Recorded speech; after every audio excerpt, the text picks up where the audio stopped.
अच्छा. श्रीराम पितापासून कृष्ण झाले, भूमंडळी विस्तारले, तेने विन उमजले हे तो घडेना. कितवा आहे दशक?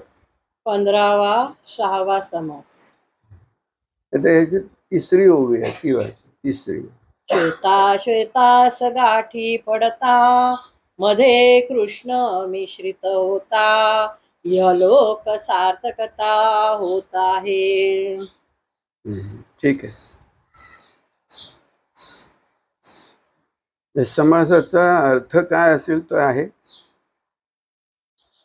या समासाचं इथलं प्रयोजन जे काही आहे दासबोधातलं ते काय असेल ते असेल. आजचा दिवस हा भगवान श्रीकृष्ण, भगवान श्रीकृष्ण यांचा काय म्हणतो आपण जयंतीचा दिवस आहे. आज ज्ञानेश्वरांची सुद्धा जयंती आहे, लक्षात घ्या. हा पुन्हा ही तिसरी होई जरा. श्वेता श्वेतास गाठी पडता, मध्ये कृष्ण मिश्रित होता, इहलोक सार्थकता होत आहे. इहलोकीची सार्थकता होते. कधी होते? त्या या ओवीच्या पहिल्या भागात सांगितलेलं आहे. इहलोकीची सार्थकता, अर्थपूर्णता, सफलता काय म्हणाल ते, यशस्वीता, सांगता, त्याचं पूर्णत्व होतंय. ते कधी होतंय? श्वेता श्वेतास गाठी पडता, मध्ये कृष्ण मिश्रित होता. लक्ष द्या.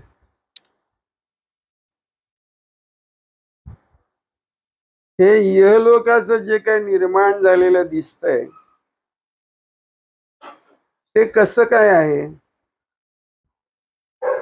त्याच्या मध्ये त्याच्या आतमध्ये अंतर्भागात काय आहे? मुख्यत्वे वर ढोबळमानाने काही दोन आवरण दिसत आहेत.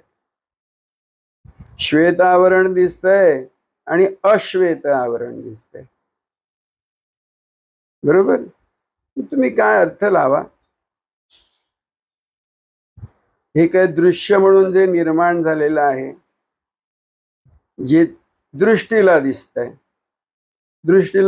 म्हणून आपण असं म्हणतो की त्याचा मला अनुभव येतोय. अनुभव येतोय म्हणणारा पण त्या अनुभवातच जमा आहे, एवढंही लक्षात घ्या. अनुभव येतोय ज्याला असं जो म्हणतोय तो त्या दृश्यातलाच भाग आहे. मग ते श्वेत म्हणून जे आहे अगदी शुद्ध आहे, स्वच्छ आहे. आणि अश्वेत म्हणून जे आहे म्हणजे शुद्ध नाही असं जे आहे, मग त्याच्यामध्ये काहीतरी मिश्रण झालं तयार त्याचं सगळ्याचं मिळून. तुम्ही काय म्हणते ते पाच तत्वांचं झालं, 5 तत्व आणि मग काय 3 गुण झाले म्हणून अष्टगुणी झाली. आणखी त्याच्यात प्रकृती पुरुष असं म्हणतात, मग ते दशगुणी झालं. म्हणजे मुळामध्ये सत्व असण्याचं सत्व आहे म्हणून जे आहे ते सत तत्व, अगदी शुद्ध म्हणा त्याला. त्याच्यामध्ये मग ढवळाढवळ झाली, मिसळामिसळ झाली आणि अश्वेत तयार झाले. श्वेत आहे मुळात, तिथे अश्वेत तयार झालं म्हणजे 5 गुण, 3 गुण, 5 तत्व, 3 गुण किंवा आणखी 2 गुण, अष्टगुणी सगळा मसाला तयार झाला आणि दृश्य उभं राहिलं. बरोबर आहे? श्वेता श्वेतास गाठी पडता, मध्ये कृष्ण मिश्रित होता असं म्हटलंय त्यांनी. बघा समाजातला आणि बाकी याचा अर्थ काय वेगळा आहे. तुम्ही वाचला असेल आणि लावला असेल तो काय असेल तसं, पण आजचा दिवस कोणता आहे? कोणता आहे? कृष्ण जन्म असं आपण त्याला म्हणतो, कृष्ण जन्म. आता कृष्ण म्हणजे कोण? इथे त्या सगळ्या श्वेताच गाठी पडली आहे, त्याचं मिश्रण तयार झालं आहे पण ते कशामुळे झालं तर मध्ये काय आहे, मध्ये तत्व कोणतं आहे, तर ते कृष्ण तत्व आहे. मग आपण कृष्ण म्हणजे काय म्हणतो, परब्रह्म, परमात्मा, सद्गुरु, बरोबर. तर ते मुळात आहे, मध्ये म्हणजे आतमध्ये, मध्ये म्हणजे आतमध्ये, आणि ते आत मुळात केंद्रस्थानी आहे.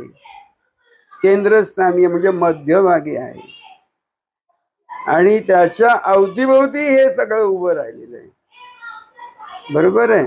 आवरण म्हणून किंवा दृश्य म्हणून असं ते समजून घ्या. आता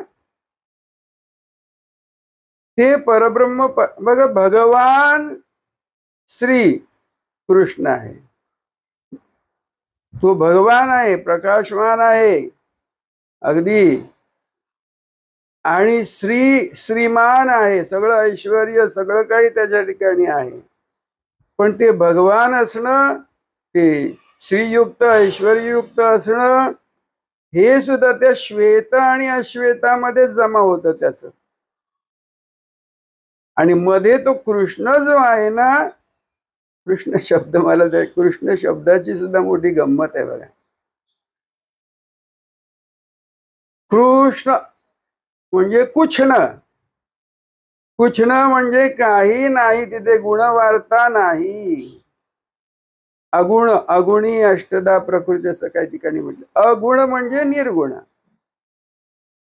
अगुण म्हणजे काय, निर्गुण. निर्गुण तत्व कुछन म्हणजे निर्गुण तत्व आहे, ते मुळामध्ये जे आहे. सर्वांतर्यामी, जे सर्वांतर्यामी म्हणजे सगुण असो निर्गुण असो, सर्वांतर्यामी जे मूळ तत्व आहे ते कृष्ण तत्व आहे, म्हणजे ते निर्गुण तत्व आहे.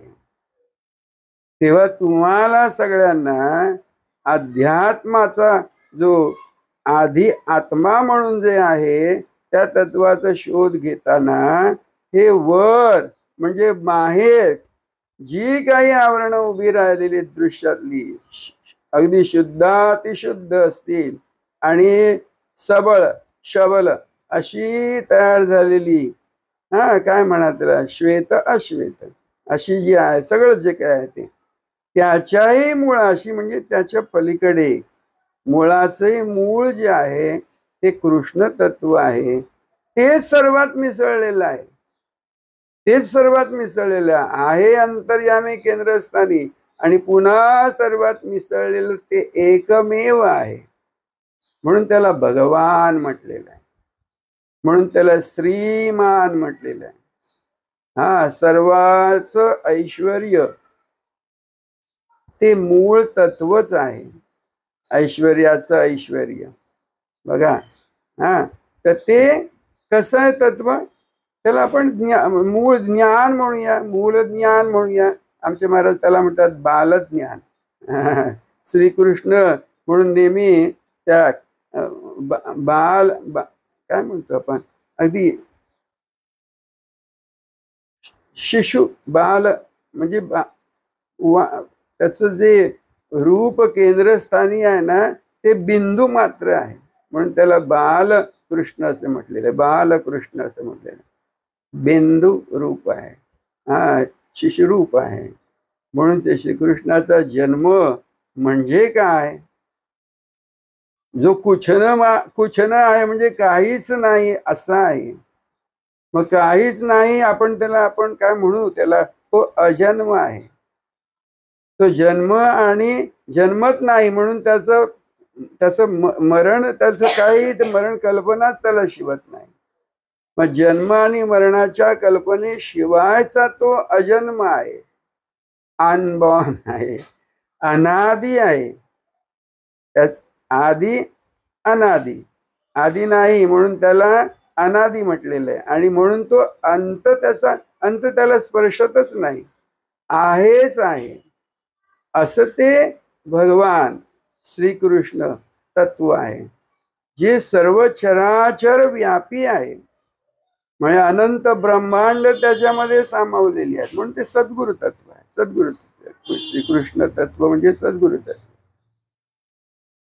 आणि ते जाणता जाणता असं जाणायचं की ते आत्मतत्व आहे, ते आत्मतत्व आहे. हा, आपे आप आहे. कुदरती म्हटलेलं त्याला, कुदरती निसर्गत आहे, सहज आहे, असं आपेआप असलेलं ते तत्व.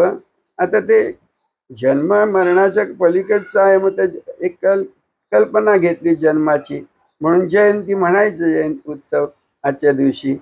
पण ते असं जाणा कुछ न, म्हणून ते श्वेता श्वेतास गाठी पडता मध्ये कृष्ण मिश्रित होता. ते होता आहेच सर्व चराचरात, अणुरेणू अणुरेणू आदी करुणी अवघा भरला चक्र पाणी, असं ते तत्व आहे. सर्व चराचर व्यापी असं ते तत्व आहे, श्रीकृष्ण तत्व आहे. तर त्याचं स्मरण करणं, त्याची आठवण करणं म्हणजे तेच होऊन राहणं, आपलं असणं तेच आहे हे जाणणं, हे ओळखणं. तर ही आपली ओळख म्हणून घ्या. भगवान श्रीकृष्णाची ओळख ही आपली ओळख आहे. ही ओळखून राहा. बरोबर ना? जय गुरु. राजाधिराज सद्गुरुनाथ जगदत्त महाराज की जय. राजाधिराज सद्गुरुनाथ सिद्धरामेश्वर महाराज की जय.